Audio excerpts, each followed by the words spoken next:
स्वागत है आपका शेयर बाजार सबका अधिकार में। और ऑफ कोर्स अब देखें कि ये जो नई शो है इसमें यहाँ पे आप हमारे साथ जुड़ सकते हैं, लेकिन जुड़ने का तरीका थोड़ा अलग है। यहाँ पे आप देखेंगे हमारी स्क्रीन पे एक QR कोड आएगा। इस QR कोड के ज़रिए जो है आप अपने क्वेश्चंस खास करके जो स्टॉक रिलेटेड है वो डाल सकते हैं। क्या बाइंग क्वांटिटी आई है, क्या प्राइसिंग आई है और कितने समय तक आपको रखना है, इन सारी चीज़ को जो है आप हमें ज़रूर बताएं और हम जो हैं हमारे टेक्निकल और फंडामेंटल एक्सपर्ट से उनकी राय लेंगे कि कहाँ पे कमाई के मौके बनते हैं या कहाँ पे इंपॉर्टेंट स्टॉप लॉसेस लगाना है। लेकिन चलिए अभी बाजार पे भी थोड़ा फोकस कर लेते हैं। यहाँ पे देखिए broader indices, BSE small cap 100 index लीजिए या BSE 500 इंडेक्स लीजिए, यहाँ पे देखिए तो थोड़ी सी गिरावट जो है दिन के ट्रेड में देखने मिल रही है। और दो इंपॉर्टेंट थीम्स है जिस पे हमारी पूरी नज़र है, केबल एंड वायर स्टॉक्स पे। यहाँ पे देखें तो majority of the cable wire stocks पे आज बड़ी गिरावट देखने मिल रही है, जिस तरह अल्ट्राटेक सीमेंट ने अनाउंस किया है कि वो इस सेगमेंट में जाने वाले हैं। इसके अलावा ऑफ कोर्स अगर हम बात करें तो थोड़ी सी जो है रिकवरी जो है बेंचमार्क इंडिसेस में देखने मिल रही है दिन के लो से। सेंसेक्स की बात करें तो पिछले 15 से 20 मिनट में थोड़ी बाइंग जो है लोअर लेवल से देखने मिली है, बट अभी भी कहें तो अभी लोअर लेवल्स पे ही चल रही है पूरी आपकी बेंचमार्क इंडिसेस। अब चलिए अब हमारे साथ जो हमारे गेस्ट के साथ भी जुड़ जाते हैं। हमारे साथ लक्ष्मीकांत जी भी जुड़े हुए हैं और सबसे पहला जो कॉलर है हमारे साथ संजय जी जुड़े हुए हैं। संजय जी नमस्कार। हेलो, मेरे पास टाटा केमिकल है जी बिल्कुल संजय जी, आपका टाटा केमिकल का जो बाइंग प्राइस है वो 737 का है। आप लंबे अवधि के लिए रखना चाहते हैं, व्यूज लेना चाहते हैं या शॉर्ट टर्म पे कुछ देख रहे हैं? ये लंबी अवधि के लिए मेरे पास 55 शेयर है। जी बिल्कुल संजय दा, तो सबसे पहला सवाल जो है लक्ष्मीकांत जी आपसे ही रहेगा। टाटा केमिकल्स की इनकी जो प्राइस है वो 737 की है और देखा जाए तो अभी वो प्रॉफिट पे है और थोड़ी सी स्लाइड प्रॉफिट है, आप कह सकते हैं 10 से 15% का। ऑफकोर्स वॉलिटिलिटी बहुत है टाटा केमिकल में और खास करके बाजार की नज़र सोडा ऐश की जो प्राइसिंग है उस पर रहती है स्टॉक पे। लेकिन इस बार अर्निंग्स बहुत ख़राब आया था टाटा केमिकल्स का। करंट लेवल्स पे टाटा केमिकल्स क्या लग रहे हैं? कुछ अच्छे जो है बाइंग प्राइस देखने मिल रहे हैं। इनका 55 पे बाइंग था, क्या टारगेट आ सकता है लॉन्ग टर्म बेसिस पे, ये बताएं लक्ष्मीकांत जी। अगर हम डेली, वीकली और मंथली के चार्ट्स देख रहे हैं तो वहां पे बेरिश व्यू ही कंटिन्यू हो दिखाई दे रहा है, क्योंकि अगर ऑलरेडी इस स्टॉक्स ने अभी कुछ दिनों पहले कंसोलिडेशन ब्रेकडाउन दे दिया था 840 के लेवल के नीचे और वहां से बैक टू बैक हमें लोअर टॉप लोअर बॉटम का फॉर्मेशन दिखाई दे रहा है डेली के चार्ट्स पर। वहीं पे भी अगर हम वीकली के चार्ट्स की बात करें वहां पर भी सेम फॉर्मेशन है, लोअर टॉप लोअर बॉटम का। और अभी जो इस हफ्ते की जो शुरुआत हुई है वो बेरिश बेल्ट होल्ड के साथ हुई है। मुझे लगता है कि थोड़ी और गिरावट इसमें आने वाले समय में देखने को मिल सकती है। जो अपकमिंग सपोर्ट है वो दिखाई दे रहा है 770 के आसपास। अगर वहां पर कोई रिवर्सल फॉर्मेशन होता है तो देन आफ्टर वहां पर अगर स्टेबिलिटी आती हुई दिखाई देती है तब हम वहां पर बाइंग रिकमेंडेशन की सलाह दे सकते हैं। पर उस दौरान हमें देखना पड़ेगा कि किस टाइप के फॉर्मेशन 770 जोन के आसपास होते हैं। अभी फिलहाल मुझे लग रहा है कि इसमें गिरावट कंटिन्यू रहेगी। अगर ये 770 के लेवल्स वीकली बेसिस पर अगर क्लोज कर देता है देन आफ्टर फर्दर सेलिंग देखने को मिल सकती है टुवर्ड द लेवल्स ऑफ 720। चलिए, तो यहाँ पर थोड़ा सा वेट एंड वॉच करने की सलाह टाटा केमिकल्स में आते हुए हम आगे बढ़ते हैं और एक बहुत अहम मुद्दे पर हम बातचीत करते हैं। जिस भी वक्त इस तरह का उतार चढ़ाव बाजार में दिखाई देता है तो SIP के जरिए निवेशक जो करते हैं अपना पैसा शेयर बाजार में लगाते हैं, भले ही डायरेक्ट स्टॉक खरीद रहे हो या म्यूचुअल फंड खरीद रहे हो, तो कहीं ना कहीं वो एवरेज आउट करने की एक रणनीति अपनाते हैं। लेकिन डेटा अगर हम देखें तो डेटा शरद यहाँ पे थोड़ा सा परेशान करने वाला है। परेशान भी नहीं, मेरे ख्याल से एक चिंता दिखा रहा है, क्योंकि SIP स्टॉपेज रेशियो, देखिए जब भी बाजार इस तरह के माहौल में हो शरद, तो हम देखते हैं कि SIP से जो निवेशक पैसे लगा रहे हैं वो अपनी SIP या तो रोक देते हैं। स्टॉपेज रेशियो जो हमने देखा जनवरी में 109% पर आया है। कविता, ये जो आया है SIP स्टॉपेज रेशियो, हमेशा दर्शक हमसे पूछते कि क्या है, अभी थर्ड हाईएस्ट लेवल्स पे आया 109 है। पॉज कर देते हैं, पॉज कर देते हैं अपनी SIP, लोग बंद भी कर सकते, मतलब SIP का पैसा वो नहीं डाल रहे हैं, वो रुक गए हैं या अपनी SIP उन्होंने बंद कर दी है। अब ये इस भी वजह से हो सकता है क्योंकि बहुत सारे लोग अब डायरेक्ट प्लान्स खरीद रहे हैं। डायरेक्ट प्लान्स आप जब खरीदते हैं तो आप किसी भी प्लेटफॉर्म पे जाते हैं, ऑनलाइन क्लिक दबाया SIP शुरू होगी, क्लिक दबाया SIP बंद हो गई। आजकल तो वही इन्वेस्टर्स के अपनी खुद की नॉलेज इतनी बढ़ गई है कि खुद ही कर रहे हैं। एग्जैक्टली, और इसीलिए हम देख रहे हैं कि 109% जनवरी में, 82% नवंबर में देखा गया, तो दिसंबर दिसंबर में माफ कीजिएगा 82% देखा गया था और सितंबर में लगभग 60% के आसपास स्टॉपेज रेशियो था। लेकिन ये आंकड़ा यहीं पर खत्म नहीं होता है शरद, क्योंकि कुछ कविता, और यहाँ पे कंसर्न्स तो हैं। कंसर्न्स है और हाँ। इंटरेस्टिंगली बताता हूँ, जेफरीज की रिपोर्ट आई है, हाँ। उन्होंने एचडीएफसी एम के साथ एक मैनेजमेंट रखा था। ओके। वहाँ पे मैनेजमेंट ने एक चीज़ इंपॉर्टेंट हाईलाइट की है कि एसआईपी जो इनफ्लोज है वो मॉडरेट हो सकते हैं। अगर वो फ्लोज मॉडरेट होंगे अगले 1 या 2 महीने में, तो जो आपने रेशियो बताया एसआईपी स्टॉपेज वो शायद और बढ़ सकता और है। बढ़ सकता 109 का लेवल से जनवरी का, हाँ। तो वो शायद और बढ़ सकता है। तो तो वो आप एक जब मॉडरेट concern कह हो रहे सकता है। हैं तो अभी तक तो हमने लगातार 2 महीने मेरे ख्याल से 26,000 करोड़ के ऊपर आंकड़ा देखा है एसआईपी का, तो वो कम आ सकता है, वो कम कम हो आ सकता है। सकता है या फ्लैटिश हो सकता है, बिकॉज Okay. इनफ्लोज तो आ रहे हैं ना ज्यादा, तो ऐसा नहीं कि बहुत ज्यादा नीचे गिर जाएगा, बट स्टेगनेंट रह सकता है। लेकिन Okay. इनफ्लोज बहुत आ रहे हैं, एनएफओज थोड़े कम हो गए हैं, हाँ। लेकिन mid cap small cap indices के 6 महीने के मैंने डेटा देखी, फ्लोज गिरा ही नहीं है। तो एचडीएफसी मैनेजमेंट ने यहाँ पर क्या ट्रिगर्स बताए हैं, इसके इन्होंने पीछे क्या ट्रिगर वजह कहा है बताए कि हैं? लॉन्ग थोड़ा सा इन्वेस्टर सेंटिमेंट का इम्पैक्ट आया है। एब्सोल्युटली, और हाँ। सबसे इंपॉर्टेंट चीज है कविता, M2M जो होता है यूएम का, हाँ। उसमें गिरावट देखने गिरावट मिला, देखी इसमें जा भी रही है। आएगा। लेकिन लॉन्ग टर्म स्टोरी जो है स्ट्रक्चरली कोई प्रॉब्लम नहीं है। हाँ। शॉर्ट टर्म 2-3 महीने में प्रॉब्लम आएगा, ये अब आने लगे हैं बात। लेकिन एसआईपी के निवेशक को तो हमेशा लॉन्ग टर्म के बारे में ही सोचना चाहिए। टेक्निकली जब प्राइसिंग कम होती है तो हाँ। कॉस्टिंग में बहुत फायदा फायदा पड़ता है। होता है, आप ज्यादा यूनिट खरीद पाते हैं और आपका लंबी अवधि में एवरेज आउट भी होता है। और यही सब मामले समझाने के लिए बनो अपना फाइनेंस मिनिस्टर रोजाना शाम को 4 बजे हम लेकर आते हैं आपके लिए लाइव। अंश, बताइए, दर्शकों से जुड़े, अब सवाल लें। बिल्कुल, जुड़ जाते दर्शक के साथ। तो चलिए, हमारे साथ कौन शामिल है अभी यूट्यूब से कुछ सवाल ले लेते हैं। सूरज का सवाल आया है जियो फाइनेंशियल पे। हालांकि इन्होंने शायद अपना प्राइस बताया नहीं, ठीक है, प्राइस बताया 266 के आसपास से शायद इनकी खरीदारी है। लक्ष्मीकांत जी, आपके पास ही आना चाहूँगा सर। जियो फाइनेंशियल देखिए, करीब 266 इनकी खरीदारी है। करेंटली अगर स्टॉक प्राइस देखे तो 220 के आसपास ट्रेड करता हुआ नजर आ रहा है, तो नहीं यहाँ पे थोड़ा लॉस होता हो तो जरूर नजर आ रहा है। तो बताइए यहाँ पे क्या किया जाए, और साथ ही साथ एक स्टॉप लॉस भी बता दीजिए। देखिए 20 फरवरी को यहाँ पर एक शॉर्ट टर्म रिबाउंड देखने को मिला था, बट यहाँ पर स्टॉक ने 20 डीएमए के रेजिस्टेंस पर ही एक शूटिंग स्टार कैंडलस्टिक पैटर्न बनाया है, और देन आफ्टर हमें लोअर टॉप लोअर बॉटम के फॉर्मेशन बनते हुए नजर आ रहे हैं। तो ये दर्शाता है कि आने वाले समय में जो इसका प्रीवियस स्विंग लो था 217 का, वहां तक ये स्टॉक फिसल सकता है।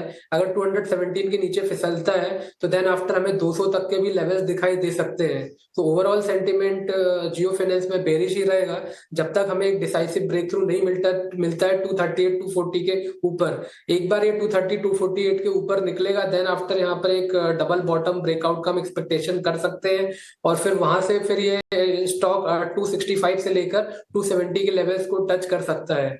बट उसके लिए हमें वेट करना पड़ेगा जब तक 240 के लेवल्स के ऊपर एक डिसाइसिव ब्रेक थ्रू नहीं मिलता है। इसमें सेलिंग प्रेशर बना रहेगा। इमीडिएट सपोर्ट 217 के आसपास दिखाई दे रहे हैं, उसके अगर नीचे की क्लोजिंग होती है तब करेक्शन और बढ़ भी सकता है। चलिए, जियो फाइनेंशियल सर्विसेज पर लक्ष्मीकांत जी की ये राय। और हमारे साथ स्नेहा सेठ भी जुड़ गई हैं एक्सपर्ट के तौर पर। स्नेहा, हाय, स्वागत है आपका। और हमारे दर्शक वासुदेव साहब भी फोन लाइन पर हमारे साथ हैं। सर नमस्कार, क्या हालचाल? बस बढ़िया मैडम जी। कहाँ से बोल रहे हैं सर? मैं अहमदाबाद, गुजरात। ऑलराइट, सर बताइएगा किस स्टॉक पे सवाल पूछना है आपने, जो डिटेल्स दी है। HCC का मतलब 3000 शेयर है, लिए तो लॉन्ग टाइम के लिए थे, बीच में प्लस भी था, पर अभी नीचे आ रहा है। क्या करूं, ऐड करूं यहाँ? तो सर थोड़ा सा हमारी कवरेज के बाहर होगा ये, लेकिन मैं स्नेहा के साथ जुड़ना चाहती हूँ। स्नेहा, इस क्षेत्र को लेकर फिलहाल कोई खास पिक अगर आप इनको रेकमेंड कर पाएं, तो आप किस पर दांव लगाना चाहेंगी यहाँ पे, जिस तरह का उतार चढ़ाव का माहौल है? और ये अकेले नहीं है जिन्हें इस क्षेत्र में घाटा हो रहा है, क्योंकि बहुत स्टॉक स्पेसिफिक बाजार है। बताइएगा क्या रिकमेंडेशन होगी?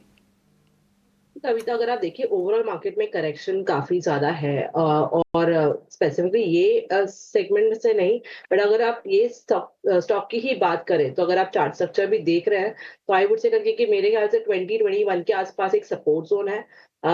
उसके नीचे जाता है तो थोड़ा प्रॉब्लमेटिक हो जाएगा, बिकॉज अगर आप देखें तो एक 200 डे सिंपल मूविंग एवरेज का एक सपोर्ट है for this counter itself on the weekly chart. तो ये काफी इंपॉर्टेंट सपोर्ट रहेगा, बट अगर वो ब्रीच करता है तो बिल्कुल भी ना होल्ड करें, एग्जिट कर लेंगे किसी के भी लॉन्ग से, तो वो बेटर रहेगा। इंडिविजुअल काउंटर्स पे आई फील ऑटो स्पेस है जहाँ पे हमने काफी अच्छा करेक्शन देखा है और वहां पर थोड़ी सी स्टॉक्स आप एक्यूमुलेट कर सकते हैं। उसमें से मुझे जो काउंटर अच्छा लग रहा था दैट वाज अशोक लीलैंड। अगर आप देखें ऐसे मार्केट में भी काफी अच्छा परफॉर्मेंस दिखा है। इनफैक्ट अगर मुझे लगता है कि ये स्टॉक अगर तेजी करता है और यहाँ पे एक रेजिस्टेंस जो है अराउंड 230 के आसपास वो सरपास करता है तो एक शार्प मूव आ सकता है टुवर्ड्स 260 टू 265। तो अगर किसी को फ्रेश लॉन्ग लेना है for a short term perspective तो I think Ashok Leyland can be picked. Alright, में वायर एंड केबल सेक्टर की कंपनियां की आज जोर को झटका लगा है। सेक्टर की ज़्यादातर कंपनियां 10 से 15% तक टूट गई है। क्या है पूरी खबर बताने के लिए अशेषा जुड़ रही है हमारे साथ। बताएं अशेषा। बिल्कुल, अल्ट्राटेक सीमेंट का एक बड़ा फोरे कल आता हुआ नजर आया, जहां पर उन्होंने कहा कि वायर्स एंड केबल्स बिजनेस में 1800 करोड़ का कैपिटल एक्सपेंडिचर कंपनी करना चाहती है और इस नए सेगमेंट में उतरेगी, जिसके चलते पूरे वायर्स एंड केबल्स इंडस्ट्री में आज जोर का झटका लगा है। मार्केट कैप इरोजन की बात करें तो याद रखें 27,500 करोड़ का टोटल मार्केट कैप इरोड होता हुआ नजर आया है केवल आज के सत्र में। केईआई इंडस्ट्रीज की बात करें या आरआर काबेल, हैवेल्स, पॉलीकैब जैसे सभी स्टॉक्स में 10 से 15% की भारी गिरावट आज के सत्र में दिखी है। पॉलीकैब का मार्केट कैप 13,000 करोड़ से इरोड होता हुआ। केईआई इंडस्ट्रीज और आरआर केबल के फिगर्स भी आपके स्क्रीन पर 1650 और 5,500 करोड़ का मार्केट कैप इरोजन इस बड़ी खबर के चलते आज के सत्र में दिखा है। और जैसे मैंने बताया, अल्ट्राटेक सीमेंट इस सेक्टर में घुसना चाहता है, जिसके चलते इंडस्ट्री का मानना है या ये डर है इंडस्ट्री में कि कंपटीशन बढ़ती हुई नजर आ सकती है, जिसके चलते सभी एग्जिस्टिंग प्लेयर्स जिनका मार्केट कैप काफ़ी अच्छा है ऑलरेडी इस पोजीशन पर, उन पर नेगेटिव इम्पैक्ट नजर आएगा। याद रखें UltraTech cement Aditya Birla group की एक कंपनी है और हाल फिलहाल में कंपनी ने पेंट्स सेगमेंट को भी डिसरप्ट किया है। बिरला ओपस के तौर पर उन्होंने पेंट इंडस्ट्री में फोरे किया, जिसके चलते existing players Buerger's paints, Asian paints जैसे प्लेयर्स को भी काफ़ी नुकसान हुआ। तो इसी के चलते पूरे इंडस्ट्री पर कंपटीशन बढ़ती हुई नजर आ सकती है और यहाँ पर नेगेटिव इम्पैक्ट इसका दिखा है। इनफैक्ट ब्रोकरेज हाउसेस की माने तो सीएलएसए का मानना है कि वायर्स एंड केबल सेगमेंट में कंपनी फोरे तो कर पाएगी, लेकिन डिस्ट्रीब्यूशन चैनल्स कंपनी के काफ़ी अलग होंगे सीमेंट से कंपेयर करें तो, और इसके चलते कंपनी को थोड़ी सी प्रॉब्लम या थोड़ी सी दिक्कत आ सकती है एक्सपैंड करने में। लेकिन इसके अलावा याद रखें, हमने केईआई इंडस्ट्री से बात की ईटी नाउ स्वदेश पर और कंपनी का बयान आया है जहां पर उनका मानना है कि उनके एग्जिस्टिंग मार्केट शेयर या एग्जिस्टिंग ग्रोथ प्रोफाइल पर कोई या किसी तरह का इम्पैक्ट नहीं दिखेगा। उनका मानना है कि भले ही नए प्लेयर्स आ जाए, फ्रैगमेंटेड इंडस्ट्री है, सभी एग्जिस्टिंग प्लेयर्स और नए प्लेयर्स सर्वाइव कर पाएंगे। इनफैक्ट उन्होंने तो ये भी कहा कि अल्ट्राटेक सीमेंट के लिए बिल्कुल भी आसान नहीं होगा नए सेगमेंट में फोरे करना, तो उनकी पोजीशनिंग अभी भी काफ़ी स्ट्रांग है। केईआई इंडस्ट्रीज का मानना है कि कोई कंपटीशन का इम्पैक्ट एटलीस्ट अगले 4 से 5 साल में तो नहीं दिखेगा, लेकिन हाँ इंडस्ट्री को डर है कि शायद कंपटीशन बढ़ेगी और इसी के चलते जो एग्जिस्टिंग प्लेयर्स हैं उन पर आज भारी गिरावट दिखी है। जी बिल्कुल, आशीषा ने जो है पूरी केबल एंड वायर इंडस्ट्री का पूरा जो है आप कह सकते हैं इंटायर पिक्चर पेंट कर दिया है और क्या इम्पैक्ट एनालिसिस है वो भी बता दिया है। लेकिन अब चलते हैं हमारे अगले कॉलर के पास और दिलीप रमानी जी हमारे साथ जुड़ रहे हैं। नमस्कार Dilip ji. Good morning sir ji. Good morning sir. Tata Motors के आपके 41 शेयर्स है और 880 का बाइंग प्राइस है। ये लंबे अवधि के लिए रखना चाहते हैं कि शॉर्ट टर्म लेवल्स ढूंढ रहे हैं आप? हाँ जी सर, 3 से 4 साल के लिए रखना है। ठीक है, टाटा मोटर्स 3 से 4 साल के लिए रखना है। बाइंग प्राइस 880 का है, वहाँ से तो करेक्शन आई है लगभग 15 से लेके 20% तक, और आज भी देखें तो स्टॉक जो है रेड में है, ऑलमोस्ट 1.5% डाउन है। स्नेहा ज़रा बताएंगे 3 से 4 साल के इन्वेस्टमेंट हॉरिजन में टाटा मोटर्स के इंपॉर्टेंट लेवल्स क्या लग रहे हैं, खासकर की मंथली लेवल्स की अगर बात करें तो स्नेहा? ओवरऑल अगर हम देखें तो इतने लॉन्ग टर्म का तो I won't be able to give the view, but overall short term अगर आप देखें तो स्टॉक में कंटिन्यूस करेक्शन है। 20 EMA in fact important moving averages जितने भी है उससे के नीचे ही ट्रेड कर रहा है। थोड़ा सा यहाँ से और करेक्शन हो सकता है। मेरा मानना है कि यहाँ पे और करेक्शन होता है तो एक लेवल जो वॉच आउट करना है दैट विल बी अराउंड 600 के आसपास। अगर 600 620 ये जोन आता है तो वहां पर फ्रेश एक्यूमुलेशन किया जा सकता है। अभी के लिए मेरा मानना है किसी के भी लॉन्ग्स है तो 600 का एटलीस्ट स्ट्रिक्ट स्टॉप लॉस लगा के बने रह सकते हैं। अपसाइड में यहाँ पे एक मोमेंटम आने के लिए इट इज वेरी इंपॉर्टेंट कि यहाँ पे एटलीस्ट 700 750 का लेवल्स क्रॉस हो, इसके बाद जाकर एक थोड़ा सा बाइंग इंटरेस्ट फिर आ सकता है इस काउंटर पे, नहीं तो चांसेस है करके कि थोड़ा सा और करेक्ट हो सकता है यहाँ से। तो बट यस, यहाँ पे डाउनसाइड मुझे लगता है कि थोड़ा लिमिटेड रहेगा, तो किसी को अगर लॉन्ग लेना है तो यहाँ पे थोड़ा डिप्स पे लॉन्ग किया जा सकता है। यह है सलाह स्नेहा जी की तरफ से टाटा मोटर्स पे आती हुई इंपॉर्टेंट लेवल्स भी आपको बता दिए गए हैं। चलिए यूट्यूब से कुछ सवाल ले लेते हैं, वहाँ पे भी हमें काफ़ी सवाल आ रहे हैं। तो राकेश महाजन का सवाल है वोडाफोन आइडिया पर, हालांकि इन्होंने बताया नहीं कि कौन से भाव से इन्होंने खरीदा है। तो लक्ष्मीकांत जी आपके पास आना चाहूँगा, स्नेहा जी आपके पास ही आना चाहूँगा, ज़रा वोडाफोन आइडिया का चार्ट देखिए और बताइए कि यहाँ पे क्या किया जाए। हम देख रहे हैं कि पिछले कई सेशन से 7-8 सेशन से तो थोड़ा साइडवेज में ही अटका है, और ब्रॉडली भी देखें तो कोई बड़ा मूवमेंट नहीं आया है। जब पिछले साल के हाई से हम देखें तब से जो टूटा था नवंबर दिसंबर तक, उसके बाद से थोड़ा सा ऊपर आया, थोड़ा सा नीचे आया, कोई बड़ा मूवमेंट नहीं आता हुआ दिखा है। तो यहाँ पे आपकी क्या राय बनती हुई दिख रही है? अच्छा, अगर आप देखिए काउंटर काफी अच्छा करेक्ट हुआ है यहाँ पर। ओवरऑल ऐसा नहीं है करके कि बहुत ही मेजर डाउनसाइड लग रहा है इमिडिएटली, बट यस कोई चार्ट स्ट्रक्चर में एकदम पॉजिटिव भी नहीं है। मे बी ये ऐसा काउंटर है जहाँ पे वो साइडवेज रहेगा, समथिंग कुछ इम्पोर्टेंट आया तब जाके इसमें एक अच्छी स्ट्रेंथ आ पाएगी, नहीं तो पॉसिबिलिटी करके कि ये कंसोलिडेशन के चांसेस ज्यादा रहेंगे, जहाँ पे 6.57 का एक सपोर्ट रहेगा, अपसाइड में एक रेजिस्टेंस है 9.5, तो ये एक रेंज रह सकती है। 9.5-10 ये लेवल्स क्रॉस करने पे थोड़ा सा बाइंग इंटरेस्ट दिखने को मिल सकता है। तो अभी के लिए मेरा मानना है करके कि अगर किसी के लॉन्ग टर्म तो आप होल्ड करें with a strict stop loss around 6.5, but ऐसा कुछ मेजर पॉजिटिव अभी के लिए तो नहीं लग रहा है। बस ये आपको देखना है करके कि 10.5 ये जोन निकलता है तब यहाँ पे थोड़ा सा बाइंग इंटरेस्ट आ सकता है। और राइट, हमारे पास और भी सवाल हैं दर्शकों के, लेकिन हमारा समय आज की इस पेशकश में समाप्त हो चुका है। स्नेहा आपका और लक्ष्मीकांत जी आपका, आप जुड़े, बहुत बहुत धन्यवाद आप दोनों का समय देने के लिए आज।